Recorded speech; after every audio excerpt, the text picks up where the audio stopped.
outstanding crowd this afternoon in Simon Scott Assembly Hall. I think that's one of our largest, but as I said to the kids today, I felt like there was going to be a great crowd that was going to come out and support us this afternoon, so we're grateful. You know, once again, that Hoosier Nation, showed up in a big kind of way. I thought we got off to a very slow start. Had to kind of find some scoring rhythm. I thought in the third quarter we came out right after halftime and really picked up our energy. Obviously, I think at one point we were up 19. And then in the fourth quarter, it just seemed like everything that we had done, in the third that gave us some level of success. We stopped doing. We were trying to run, but Nikki had probably 2 or 3 timely turnovers back to back to back, which led to runouts. We had a Grace and Allie Patberg. They blew one of our handoffs up. They turned it over right in front of our bench. So way too many miscues there in the fourth quarter, which led to some runouts for them. Some timely plays where it just seemed like Purdue made some hustle plays. We didn't get out to shooters and so forth. But here's what we didn't know about Purdue. They were not going to go away. And, we kept talking to our kids about that every time out. It doesn't matter, what the score looks like. There's enough firepower over there because they shoot the three so well and they shoot so many of them that they always are going to give themselves a chance to stay in games. And so I'm happy. I love to have Chloe Moore McNeil play today. I think that's maybe her first double-double of her career, which was great. Even though I thought Grace Berger was really good, I would say the same about Nikki in terms of her scoring and being aggressive. My only issue with Nikki today is that again, and trust me, she's playing almost 40 minutes. She got 10 seconds of rest. Is that she has to take better care of the ball, and like I said, we have the lead and we didn't need to do anything. As I always say to them, we don't need to be cute. We just need to execute. I thought she had a couple moments there where we were just trying to really thread the needle and just be too cute with the ball, and Purdue made us pay. So, but overall, I'm certainly happy that we won the game. I have the first question right there. Yeah, not a lot of use of Keandra Brown today. She didn't play in the second or fourth quarter. Is that riding the hot hand in Chloe, or is that part of a larger trend? Well, did you see who they had on the floor? They had 5 guards out there. So anytime a team has 5 guards out there the way Purdue did today, it's going to be really hard for Keandra Brown to play because she's not a guard. She can't move like a guard. She's not mobile enough to play like a guard. Therefore, she won't be in when we face teams that play small. In particular, play 5 guards. So it's not a trend, just smart coaching, I think, on our part or on the sideline. Well, what was working so well for Chloe today, and how good has the bench been, especially just the last few games? You had good minutes out of Grace Wagner last game. Sure. And just how important has that been in the last few games? Well, it's been important, but it's something that we talk about often. About the bench, and Kate Peterson has come off and has done some really nice things for us as well. Grace Wagner, as you mentioned, and then Chloe. It's just a matter of when your number is called and you being ready. I thought Chloe came in and knocked down her first few shots. We know she's going to play hard defensively. I love her length. We challenged her because she is such a great rebounder in practice, in particular, and so we challenged her with the job of getting more rebounds, more than 1 or 2 this afternoon, and I thought she responded in a big kind of way, so that was great to see. Skip. Coach, congratulations on Thank the you. win. Week in and week out, you talk to the media about how box score doesn't always tell the entire story. Today you had a lot of folks on the team with double-digit scoring. Allie Patberg, while she didn't score particularly well today, Right. what she did was she held Madison Layden to 0 Right. points. I think she's Yes. picking for 15 last time. You're Talk right. about that. Skip, you're paying attention. I appreciate that. You're absolutely right. And Allie is, being the senior veteran that she is, understands that, in order for her to help her basketball team, that can come in a whole kind of different ways. And it may not be scoring, but it certainly will be guarding. And as I've said to you guys, we put Allie Patberg on the best perimeter player of the opposing team. That says a lot. It says that we trust Allie to understand tendencies. We trust Allie to be where she needs to be. We trust Allie to do her job. I thought she was great this afternoon defensively for us. And then she does give you another score offensively, but the other thing with Allie is that she understands sort of where she's at in the pecking order. Like she's going to be aggressive, but she also realizes that, hey, I can be a ball mover for this team. I can be a spot up shooter for this team if they need me to be. And that's the great thing about Allie. She's going to do whatever we ask her to do, whatever she needs to do in order to help her team be successful. Ari and then Matt.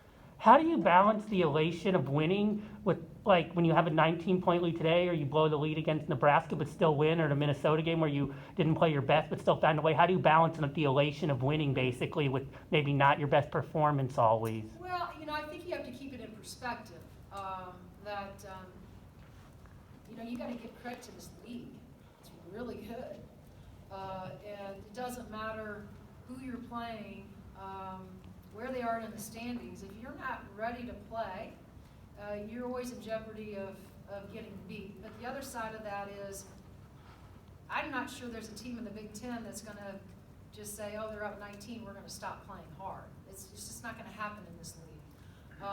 And so, you have to figure out a way to win the game. And, the elation is that at the end of the day, we could have had some miscues here and there.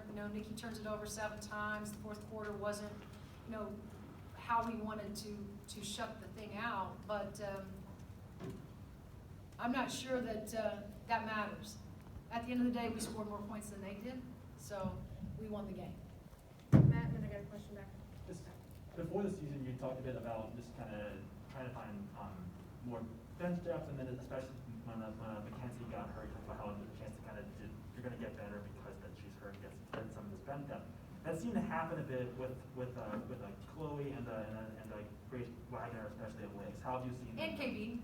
I would put her in there as well. And I guess, how have you seen that bench development kind of happen, especially the last few weeks? Right. Well, I think intentional playing experience matters. And sometimes, early on in some of those preseason or non-conference games, they're coming in when we have a lead. We have a nice lead, right? And you always challenge them. It doesn't matter. Don't look at the scoreboard right now.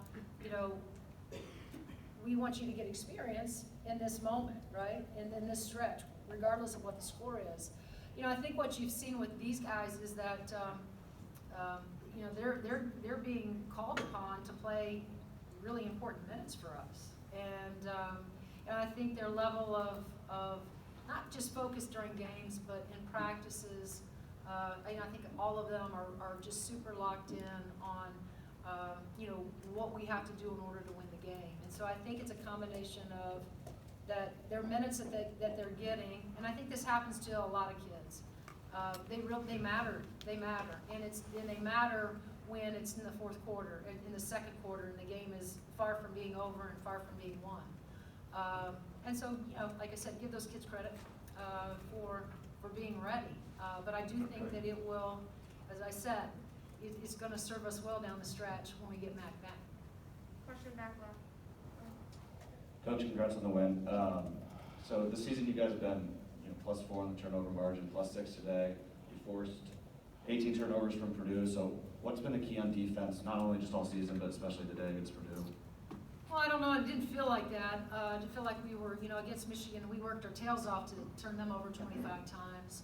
We haven't done that, since the Michigan game. We pressed a little bit with Minnesota, pressed a little bit, here and there. But we don't consider ourselves a pressing team. What we do consider ourselves is a really stingy, half-court defensive team that really understand scouting reports, that understand rotations, that understand where our gaps need to come from.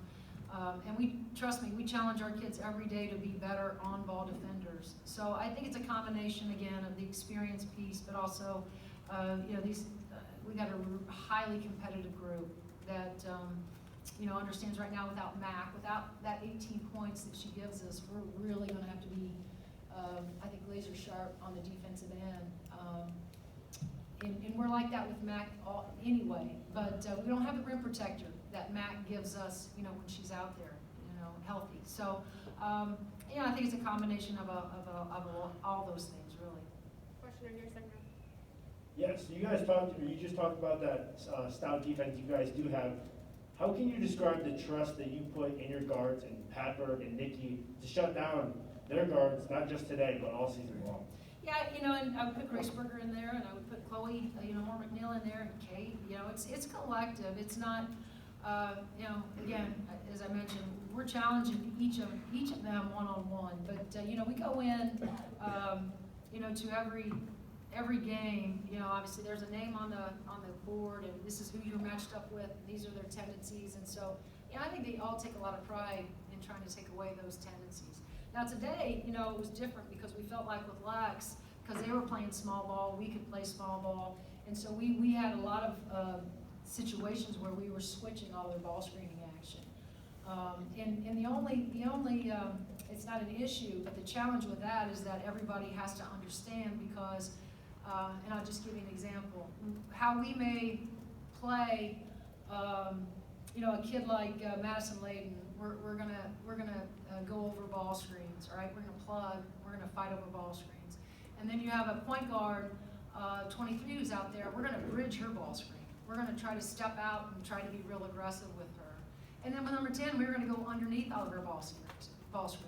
So there's a lot of, again, that goes into scheming and strategy, and our kids have to be on point. And if they're not on point, then that can beat you. And so it certainly is trust, but it's something that, we rep every single day, and we're serious about it. Patrick and then Darren. Yeah, you've seen both sides of this rivalry, obviously, but what did you think of the intensity of today's game, and what does it mean to you to win 7 straight in this series? The intensity will never, will always be what it is when, we're at Mackey Arena, or in Mackey Arena, and vice versa. I think Katie has her team playing extremely hard. As I mentioned, we got the lead, but trust me when I'm telling you, we're over there saying it's not safe because they just have too many weapons on the outside. And so I think it's a series or a rivalry that will just continue to go back and forth. I don't know how we can hang on, but we're going to try to hang on as long as we can with the success. But I do think that Katie is I think bringing some fresh perspective over there. They're playing with a bunch of energy. I told her that. I think they're playing free without much to lose, and I think that they are going to just continue to get better, and it's going to continue to be a very intense, heated rivalry. But I do think it'll be two teams that have a tremendous amount of respect for one another. Haley, last question. How much did playing Purdue earlier this season, getting to understand their tendencies in the new coaching style, help you prepare for the win today? Well, it always helps. Anytime you have these doubles, and you already have a look at them. Now, the only difference was we didn't have Nikki, in Purdue. So, we figured that, because she's such an important piece of what we do defensively, that she was going to be a major piece of why we were going to be able to have some success against them today. And again, it gives you another body also. And so anytime you have the opportunities to have the doubles, playing them prior to is always a good thing. It gives you great film, from a learning perspective. It also gives you an idea of some things that we did, all right, offensively, that we feel like will work or could work, against them defensively. So there is a little bit of an advantage to it without question. All right, thanks, guys. Yep, thank you guys.